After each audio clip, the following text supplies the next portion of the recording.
Hi everyone, let's talk the stylish flamingo, the dancer, the slick scout, the one and only Milo. Here we have the roller skater Milo skin on, which is the best skin in our opinion. This skin comes with its own effects and they're pretty cool. It lets Milo glide around the zoo on roller skates, and Milo also gets a spotlight when he uses his active, which is quite unique and interesting. It looks cool, but it also allows Milo to reveal himself to everybody.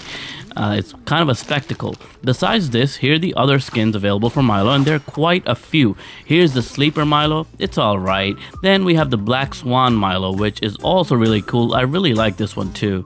Next, we have Lover Milo, which is kind of meh. Next up is the One for All Milo, which you get from leveling up. It's a decent skin.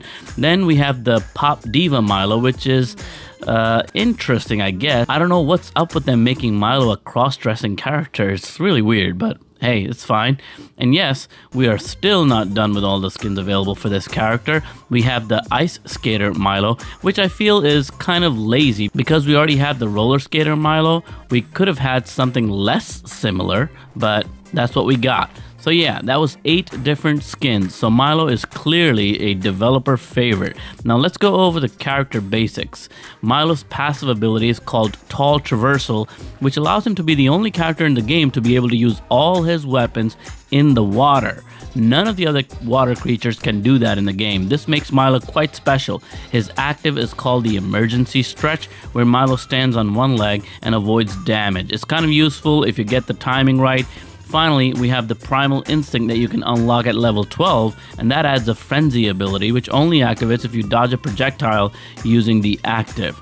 In terms of Milo's weapons, Milo's got a really good set, one of my favorites actually. He's got a Focus Shot Spear, which means he has a super long range spear that he can aim at an opponent, but his movement freezes in order to use it. He's got a long-range bomb also, which I love the most out of all his weapons, especially with the Molotov and the cluster item attachments. Finally, he has the long-range focus shot bow and arrow. So clearly, the words that describe Milo the best are long range. Now that we've got all the basics, let's talk about how they play out in the battles. We'll share the cons first, what's not so good about playing Zooba with Milo, and then we'll share our pros, or what's good about Milo and the things we love. Here are the cons. You know what? There aren't a lot here, but no character in Zooba is perfect, so let's break a few things down that we don't like. First, it's the health as it relates to close combat. Milo up close is not a great fighter. You can get out of a tight situation if you've had a lot of practice with him, but in the beginning, you will definitely very quickly realize that you better keep your distance from your opponents and really change your gameplay style so that you can take advantage of all the long-range goodness that Milo offers. Next, Milo's Primal Instinct is super whack. All you get is a Frenzy ability, which only activates if you dodge a projectile successfully using the active, which is so dumb. Why does the Primal rely on your ability to use the active? Well, it doesn't make any sense. The Primal should give you an ability that is independent of anything else, like Finn's Frenzy gets activated when a low health enemy is nearby. It doesn't matter if you get a successful bite off an opponent. The Primal always works. Milo's Primal is a total waste because it only works if you dodge an arrow. I don't even think it's ever activated for me. I play with Milo a lot, and if it did activate, then I didn't even notice it, which proves the point that this Primal Instinct is trash. But honestly, that's really all there is that's bad. Milo will always be in my top 5 Zooba character list, and here's why. Let's discuss the pros. At a basic level, the general stats speak for themselves. Look at Milo's health, damage, and speed numbers.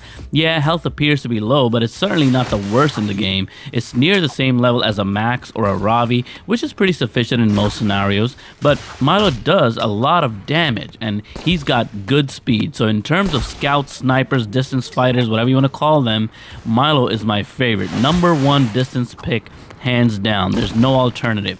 The second pro is the passive ability. He's got the best passive ability anyone could ask for in this game. To be able to use weapons in the water without having to have the holy sandals items is so great.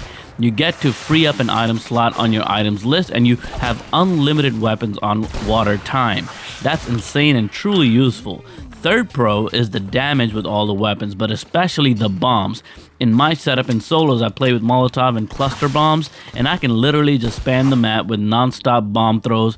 It's so fun. It makes it really hard for anyone to get close to Milo, and I love it. Finally, everything Milo has feels like it just reloads really fast. The speed that Milo has for all of his actions is really good, so you're never without a weapon. It feels like you can keep shooting weapons one after the other, and you never need to take a pause. It's great.